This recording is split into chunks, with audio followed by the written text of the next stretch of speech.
En Yaakov, Masechet Gittin, Daf Nun Zayin, Asaka de Rispak, Charouf Betar. Comme le Maharal de Prague le fait remarquer, ce sont à chaque fois des petits détails qui vont causer la destruction du Beth Amikdash, de Haramelech, et là maintenant de la ville de Betar. On va comprendre pourquoi un peu plus tard. Saka de Rispak, c'est la paroi d'une diligence où se trouvait une princesse romaine. Et cette paroi s'est cassée, et vous allez voir que ça a provoqué un désastre. La ville de Bétar a été détruite à cause de ça. Lorsqu'un garçon naissait, Châtelet Arza, on plantait un cèdre.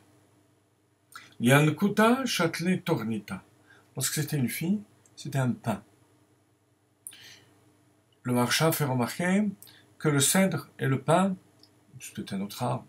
Je ne suis pas connaisseur, suffisamment connaisseur en botanique pour le dire, mais en tous les cas, c'est un cèdre mâle et un cèdre femelle. Lorsqu'ils se mariaient, on les coupait, le cèdre et le pin, et on en faisait une choupa. Une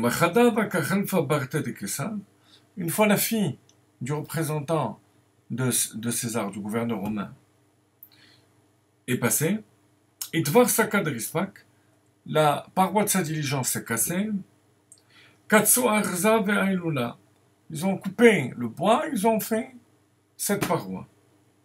Atu naful alayhu mechunu, les Juifs sont venus, les ont rossés. Atu amrole Kesar mardu beyudai, ils sont allés chez le gouverneur et lui ont dit, les Juifs se sont révoltés contre toi.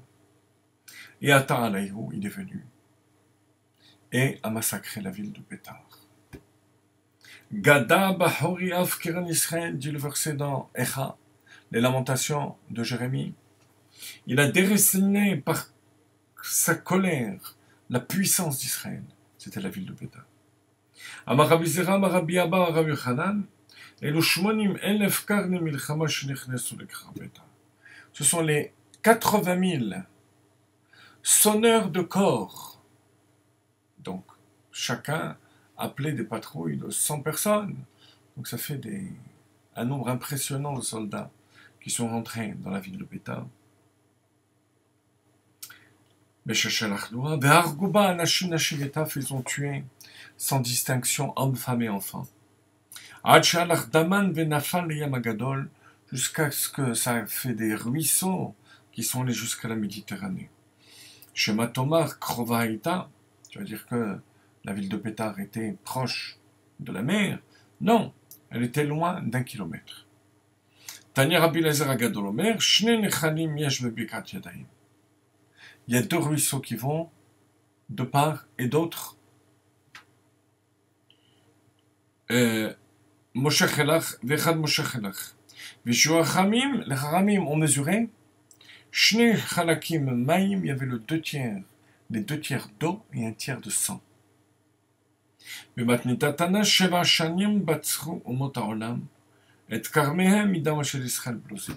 Pendant 7 ans, les Goïms ont cultivé leur vignoble sans avoir besoin d'engrais, avec le sang des Bnei Israël.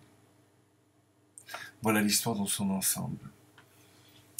Beaucoup de détails que le Ben Ishraï, le Maharal de Prague relève, notamment la notion de force et de puissance. Bétar, c'est l'un du mot Baït. C'était la maison du peuple juif après la destruction du Beth Amikdash. Elle est extrêmement fortifiée. Le cèdre, c'est l'image aussi de la splendeur. Ke'erez balevanon yisge. Toute cette force a été prise par Rome. C'est ça le symbole, dit le Ben Ishraï, des 80 000 sonneurs de corps. Keren, ça veut dire la force, le capital. Et lorsqu'ils ont coupé le cèdre pour le prendre, ils ont voulu couper les racines du peuple juif. pour les prendre. Parce que Rome n'a sa force que dans la superficialité, comme le chazir, comme le porc, qui montre ses pattes, le signe de cacheroute extérieur. Mais à l'intérieur, il n'y a pas de substance, d'où ils apprennent de Ham Israël. C'est pour ça que le peuple juif, les juifs à l'époque, ont immédiatement réagi, mais malheureusement c'était trop tard. C'était trop tard parce que cette force-là est partie. Chez Rome, momentanément bien sûr, pendant l'époque de l'exil. Et comment l'ont-ils su? En mesurant la teneur de l'eau. Ce symbole a des 2 tiers d'eau et 1 tiers de sang.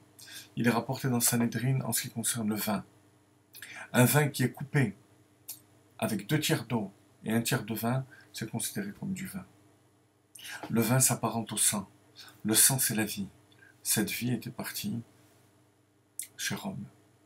Et à ce moment-là, même un détail, comme la paroi d'une diligence, peut causer la perte d'une ville aussi puissante que Bétar.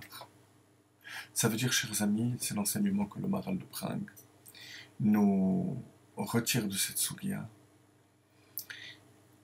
Lorsque on s'écarte de la protection divine et on se laisse aller, c'était les fautes de l'époque, le lachon hara, la haine gratuite, donc toute la mentalité est décalée par rapport à l'esprit de la Torah.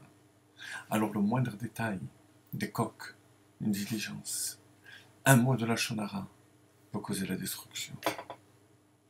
À nous de faire le tikkun, la réparation de cette situation et se mettre sous l'aile de la Shrina, se soumettre à Kadosh Baruch Hu.